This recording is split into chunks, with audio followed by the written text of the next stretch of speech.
со традиционалната церемонија за пречек, ТАФ Македонија утрово на Охридскиот аеродром Свети Апостол Павле го поздрави пристигнувањето на првите 120 белгиски патници кои ова лето преку преку најстариот туроператор во Европа Томас Кук ќе летуваат на Охридското крајбрежје. Срдечен престој и топло добре дојде и пријатен престој во Охрид им посака генералниот директор на ТАФ Македонија Зоран Крстевски и градоначалникот на Охрид Никола Бакрачевски. Генералниот директор на ТАФ Македонија Зоран Крстевски кажа дека на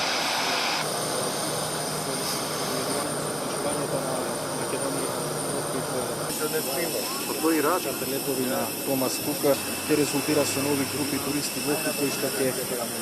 ја посетуваат Македонија во скоп на пакет аранжманите за посета на Балканот. Тој како што кажа, тоа нема да донесе само зголемување на бројот на туристи, туку и нов квалитет и искуство за охридските туристички капацитети и секако зголемен број на патници на аеродромот во Охрид. Тој притоа изрази надеж дека соработката меѓу ТАФ Македонија и Томас Кук ќе прерасне во традиција, како што е случајот и со другите тур оператори. Градоначалникот на Охрид Никола Бакрачевски кажа дека ова е уште еден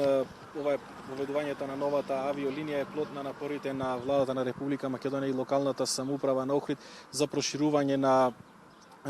бројот на туристи од земјите од каде што ќе доаѓаат. Тој е убеден дека со новата линија до Брисел и со веќе воспоставените други интернационални линии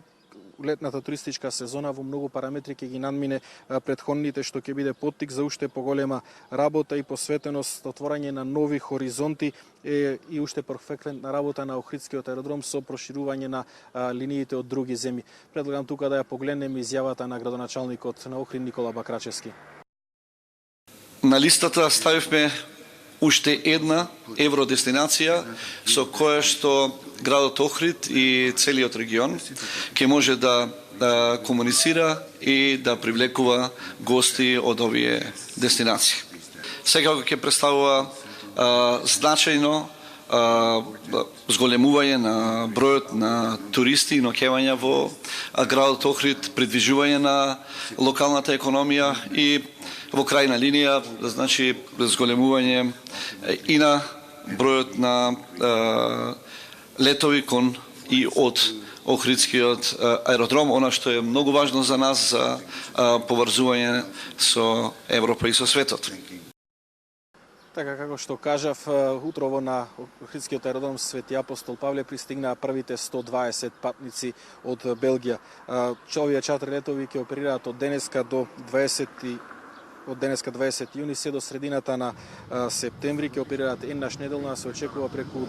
чартер летовите на туроператорот Томас Кук ова лето на Охридската ривиера да пристигнат над 2300 патници од Белгија. Како што кажав, ова е значително ќе донесе за зголемување на бројот на туристи во Охрид. Со дел од патниците со кои што имавме можност да поразговараме, дела дека слушнале за Македонија преку интернет од оние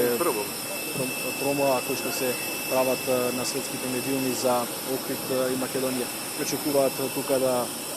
ја запознаат културата, македонската културата тука во Охрид, да вкусат традиционалната македонска храна, да ги посетат сите културно-историски споменици кои што ги нуди Охрид, но и останатите градови сакаат да ги прошетаат, да летаат со параглајд на планината Галичица и да ги посетат сите оние други убавини кои што ги нуди Македонија.